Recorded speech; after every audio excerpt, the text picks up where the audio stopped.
kakati ndoza mukiraba Tata Dickson ansibisizza nandese obuliri bwange nimbeera mu kkomera. Ekyo kiba kiraga nti yenyigidde mu mpalana butereevu. Naye kakati ate nze kati empalana tekyamala. Nina okwongerako ekirala kati nangiridde olutalo. Tulina okukola ebintu ebyo. Tulina okumuwalana, tulina n'okukolawo olutalo. Kati nziguddewo olutalo wakati waffe ne famire ya Tata Dickson. Njuba tulina okumuwalana nga bwe kisoboka. Era n'okumulwanyisa ddala olutalo kafungula nketi. Tuli fena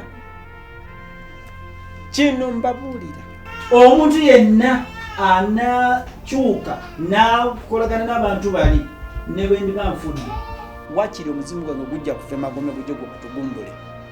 Tulina okubawalana mpaka bulamu bwaffe bwonna. Saagala bibuuzo, saagala kukola ki, mulina kukola kye mbagambye. Kati mufulume, nina bijjagala okwogerako ne maama wange. Magezi out. Teri kubuuza okujjako kye ngambye.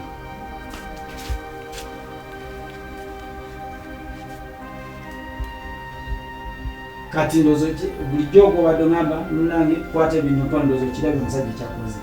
Kati kyenkusaba kiri ekintu kimu mpagira omusajja tumuwalane.